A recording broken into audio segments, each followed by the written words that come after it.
eu sou a Carol Nogueira e esse é o Item Mais da CNN. O Banco Central divulgou na última sexta-feira medidas de segurança que serão adotadas em meios de pagamento digitais. A decisão vem no momento em que foram registrados vários golpes e fraudes, principalmente nos pagamentos instantâneos, o Pix. O Banco Central revelou que entre 16 de novembro de 2020 e 20 de agosto de 2021 foi apontada uma suspeita de fraude a cada 100 mil transações. Pode não parecer muito, mas pensando na quantidade diária de operações financeiras, esse número é extremamente preocupante. A Aline já enfrentou problemas relacionados ao pagamento eletrônico. Ela descobriu, por acaso, uma conta e uma chave Pix abertas no nome dela num banco digital. E o meu medo é, quem foi que fez esses pagamentos via Pix em meu nome? Para onde está indo esse dinheiro? De onde veio esse dinheiro? Qual que era o propósito dessa movimentação? Então, meu receio é me resguardar juridicamente, fazer um boletim de ocorrência para que nenhuma situação oriunda dessa operação fraudulenta tem alguma relação comigo, né? E é de olho em exemplos como o dela, que o Banco Central determinou, por exemplo, o bloqueio de horários para transferências, limite de valores e até a escolha dos destinatários que podem receber as transações. Explicando melhor, a partir das 8 horas da noite até as 6 horas da manhã, ficará estabelecido um limite de R$1.000 para transferências. Os clientes podem mudar esse valor e estabelecer diferentes limites ao longo do dia. As instituições também poderão permitir que usuários cadastrem com antecedência contas de confiança, nas quais esses limites não se aplicam. Mas atenção, o Banco Central estabeleceu uma exigência de que o pedido seja feito até 24 horas antes da transação.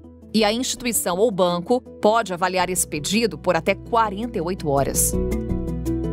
Na primeira parte desse episódio, eu converso com ele, que é praticamente um consultor sobre esses assuntos. Digo porque quando tem um problema como esse, e é verdade, a gente chama por ele, que ele entende de economia, entende todos os pormenores. Fernando Nakagawa, Naka, nosso analista de economia da CNN. É isso, Naka, mais dicas pra gente. Bem-vindo! Olá, Carol! Olha, mas isso não quer dizer, é sempre importante fazer esta observação, isso não quer dizer que eu tenha dinheiro, tá? Então eu só sou bem informado. É isso que a gente quer extrair, essas informações preciosas de Fernando Nakagawa. Naka, vamos primeiro falar um pouquinho de Pix? De fato, revolucionou o Pix?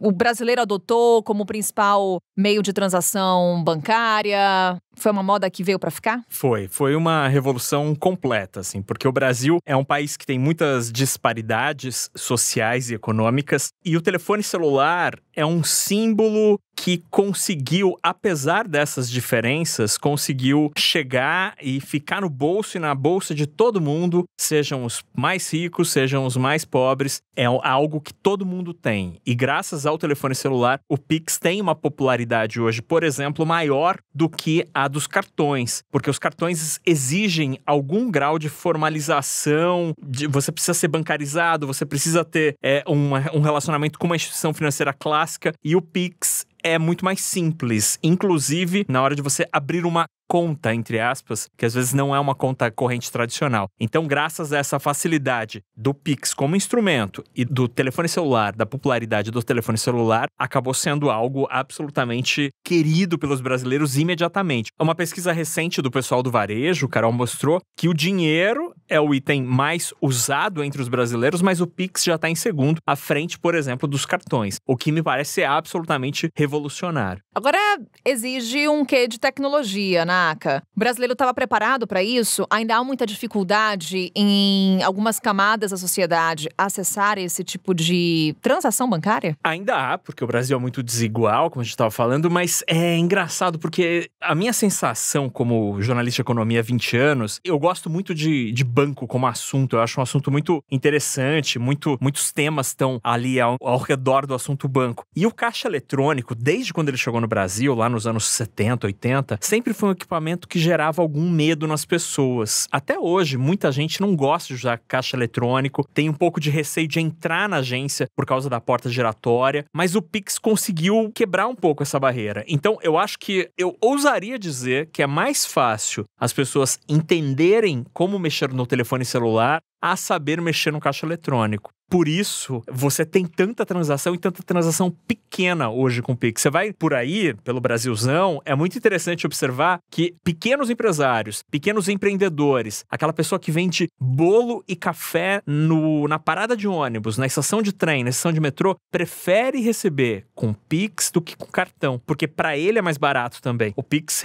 ele recebe tudo. Se eu pago os R$4 ali do bolo, a pessoa vai receber R$4. Se eu pagar no cartão, vai receber R$3,80, R$3,70, então é mais vantajoso também para quem recebe. É uma mudança de comportamento. E por conta dessa mudança também a gente vê um aumento de golpes, de fraudes. Acabamos reféns de pessoas que não estão com boas intenções com relação a essa prática, com relação a transações bancárias como um todo, e acabam utilizando o Pix como uma ferramenta para isso. Houve, de fato, esse crescimento, Naka? Não, foi algo absolutamente impressionante, assim, a mesma velocidade da popularização do Pix foi observada na utilização por criminosos. E isso é muito um reflexo, infelizmente, da nossa situação em termos de violência urbana, violência patrimonial, né? É muito triste observar que num país como o Brasil, o banco 24 horas não pode ser 24 horas.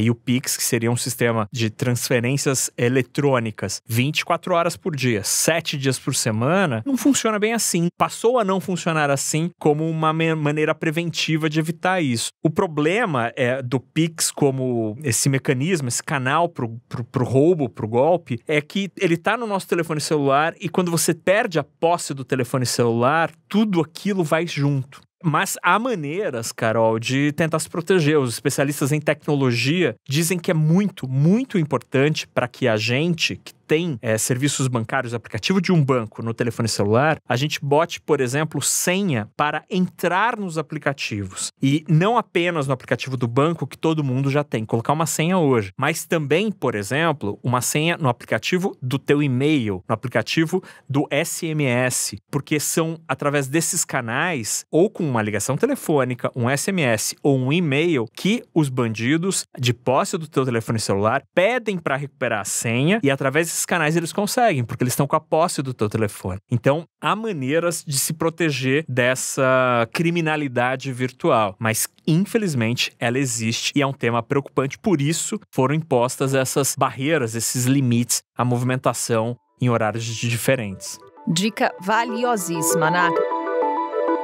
Até ampliando um pouquinho, a gente está falando bastante de Pix, mas golpes, no que se refere a meios de pagamento, a contas bancárias, são recorrentes, infelizmente. Como saber que eu estou sendo vítima de um golpe? Eu já, inclusive, perguntei essa dica pessoalmente pro Naka, mas eu trago aqui pro Item Mais, que é um dos pontos mais importantes nesse momento. Muitas vezes, somos vítimas de um golpe e nem sabemos. A gente trouxe um exemplo aqui no podcast da Aline, em que ela falava isso. Criaram um Pix para mim e eu nem sabia.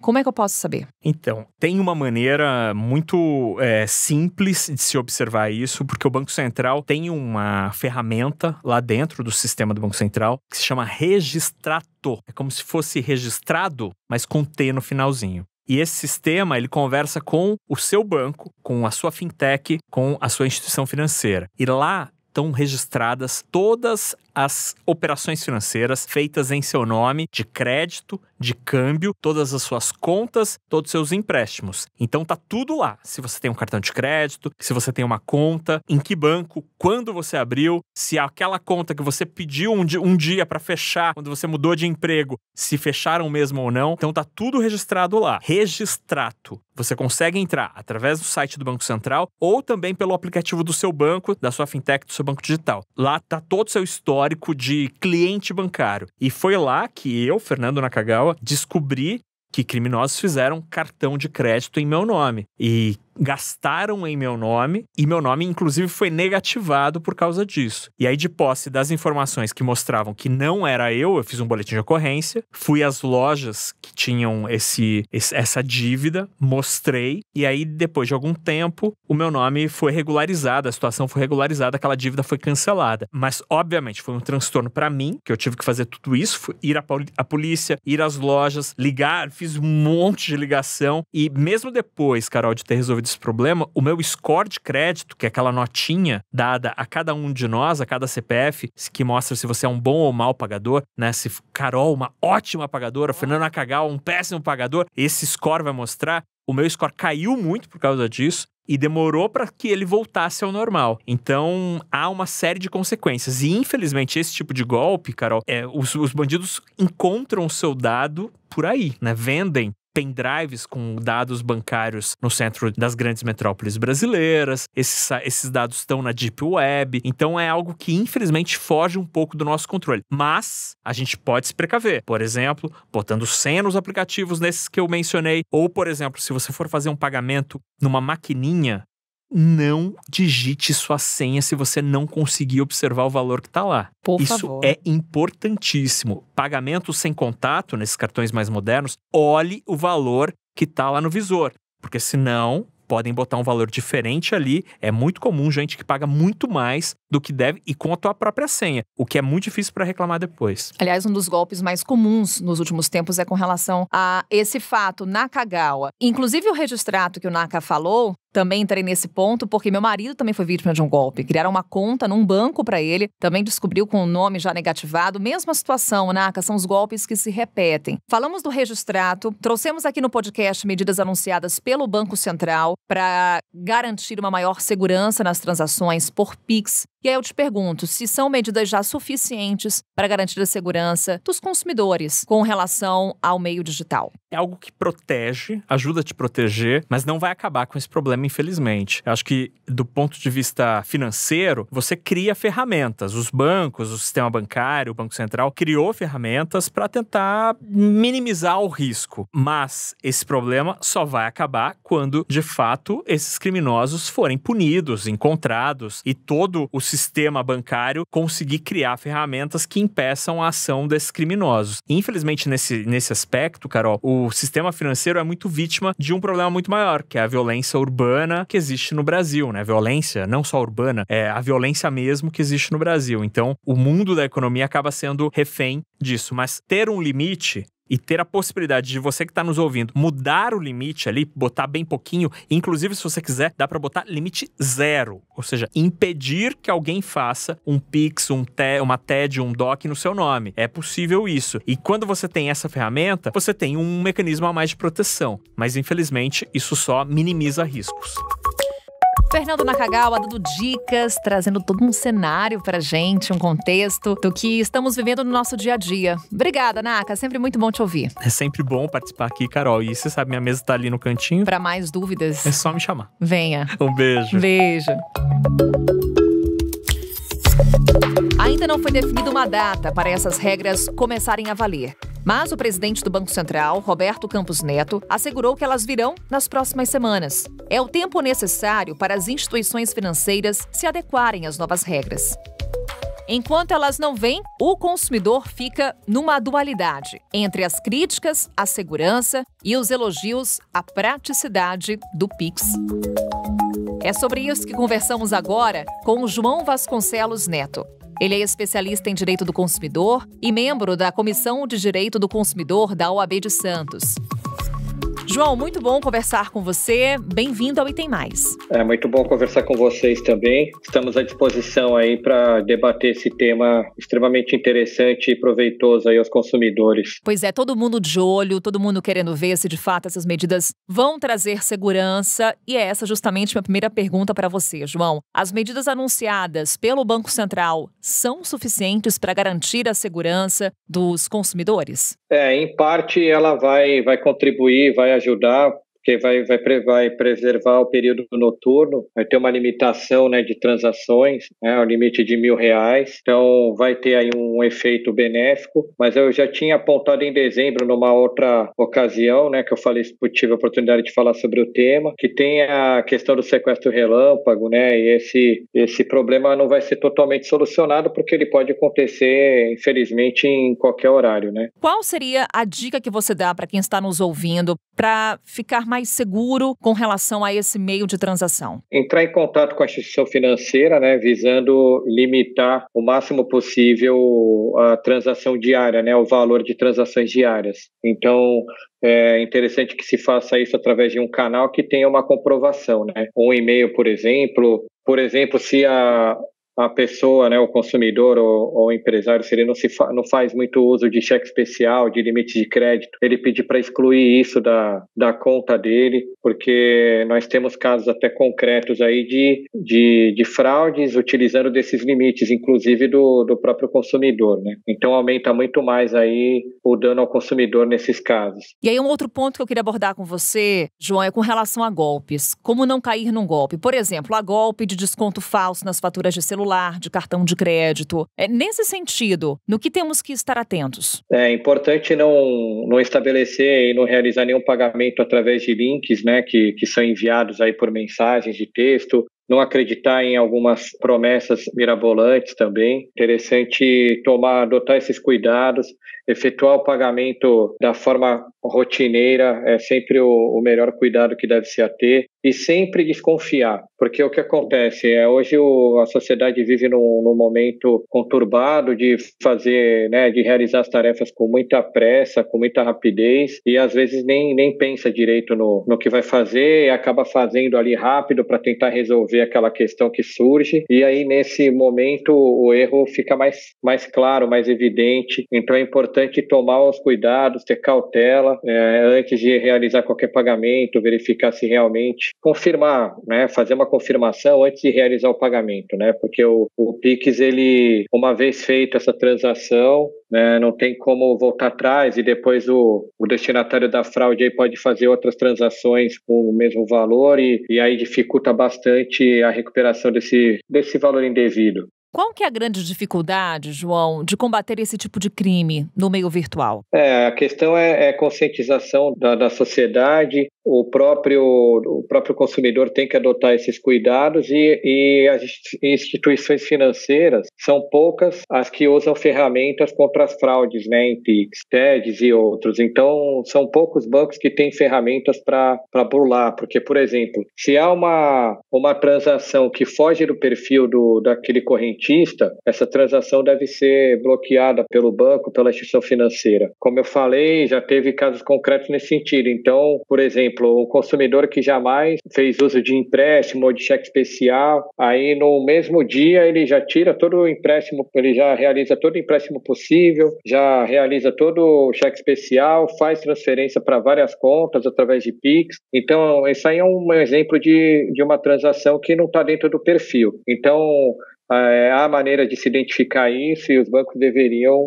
identificar esses possíveis transações onde elas não têm nenhum respaldo no perfil do cliente, né, na vida rotineira do cliente. Nessa mesma linha das dificuldades em combater esse tipo de crime, João, com relação a identificar o criminoso, esse processo de identificação de um criminoso que atua no meio digital, no meio virtual, isso facilita a atuação de determinados grupos? Sim, né? Isso facilita, né? O meio digital, ele normalmente oculta, né, quem está realizando a transação, muito embora existam meios aí para se localizar, mas se torna mais difícil do que de uma questão física. O meio virtual, ele dá essa segurança, vamos colocar entre parênteses aí, falsa segurança aos criminosos para agirem de uma forma mais tranquila, né? Fui vítima de um golpe, João. O que fazer? De uma forma muito didática, muito prática para quem está nos acompanhando. Qual seria esse passo a passo? Primeira coisa é contatar a instituição financeira de uma forma que também tenha o comprovante que fez esse contato, né? Entrar em contato por telefone, mandar também um e-mail, protocolar alguma correspondência e logo em seguida fazer um boletim de ocorrência. Mas assim, as pessoas normalmente primeiro vão à delegacia. Acho que a primeira coisa tem que comunicar aos bancos, o banco que houve essa fraude, para o banco tentar ainda recuperar, né? Há casos ainda que se recupera uma parte, porque às vezes naquela conta entra aí algum outro crédito de repente. Então a primeira coisa é o banco para já bloquear aquela conta, já fazer o bloqueio para evitar um prejuízo ainda maior, né? Tem também o benefício que foi criado, que antes era facultativo, do Diretório de Identificadores de Contas Transacionais, que hoje os bancos passaram a ter obrigatoriedade, né, no cadastro de eventuais contas de aluguel ou contas laranja. Então, isso também é uma mudança importante que pode trazer benefício ao consumidor, que alguma transação voltada para esse tipo de conta que está, né, nesse cadastro, em tese não deveria ser aprovada pelo do banco, né? Quero também uma leitura sua, João, do cenário atual, uma análise. Esses casos de fraude, de golpe, dizem o que pra gente? O ambiente digital ainda é muito inseguro? Ele é um ambiente seguro, mas ao mesmo tempo está passível de fraudes, né? Ainda é passível de fraude. À medida que as transações aumentam e o Pix aumentou bastante, no caso, os problemas também tendem a aumentar. Eu tenho que adotar os cuidados, né? Mas assim, ainda é um ambiente seguro, porque o consumidor pode tomar todos os cuidados, mas se ele for, por exemplo, vítima de um sequestro relâmpago, já fica mais difícil. Então, o ideal é sempre tentar limitar o uso diário, né, de limites, para se tiver algum prejuízo, esse prejuízo que ele seja o menor possível, né? João, outro ponto que eu trago para a nossa conversa é uma pesquisa da Confederação Nacional dos Lojistas e do Serviço de Proteção ao Crédito em parceria com o Sebrae. Essa pesquisa aponta que o Pix é o segundo método de pagamento preferido da população, só fica atrás do pagamento em dinheiro, pagamento físico. Como é que você vê isso, João? Você vê daqui a um tempo e em quanto tempo isso mudando? O Pix passando a ser uma preferência nacional, desbancando o pagamento em dinheiro. A segurança cada vez mais eficaz poderia garantir isso? Uma mudança daqui a um tempo nas preferências do brasileiro? Isso, essa mudança ela tende a se implementar, né? Cada dia é mais difícil o uso de moeda corrente, né?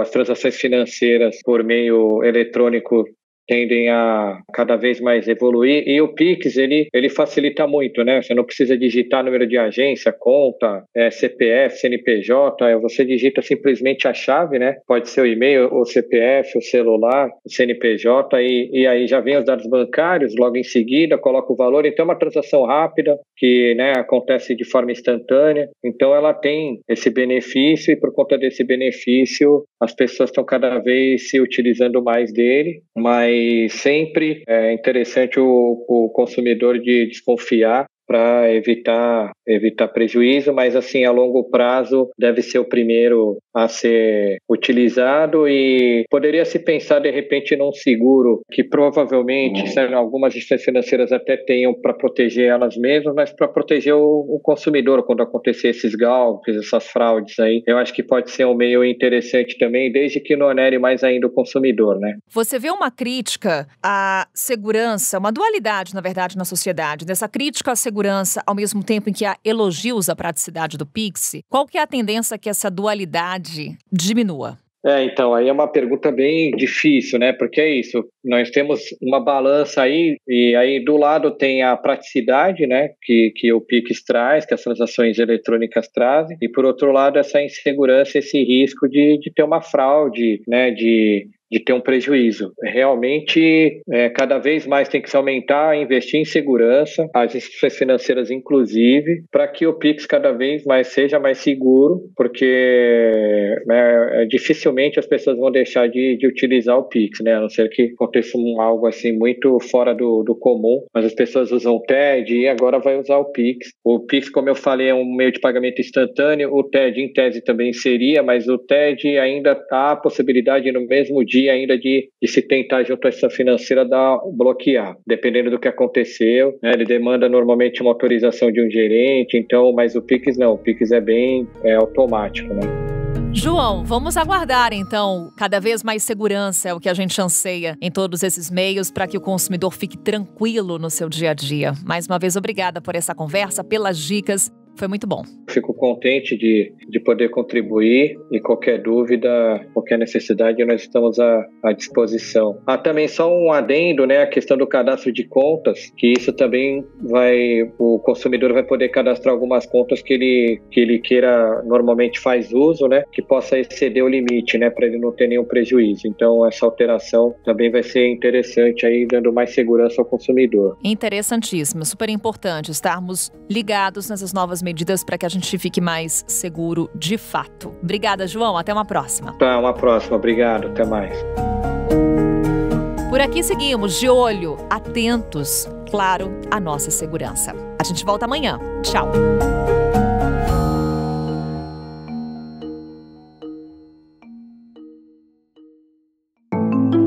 Com a apresentação minha, Carol Nogueira, esse podcast foi produzido pela Maremoto para a CNN Brasil. Roteiro e pesquisa, Daniel Miller. Pauta e produção, Danilo Santana. Operador de gravação, Nathan Kleiman. Edição e sonorização, Murilo Lourenço. Coordenação geral, Paula Weinberg. Coordenação de produto, Verônica Schneider. Coordenação editorial, Diego Toledo. Direção de jornalismo digital, Daniel Tosi. Você também pode ouvir o Item Mais no site da CNN Brasil e aproveite para conhecer os nossos outros produtos em áudio. Acesse cnnbrasil.com.br/podcasts.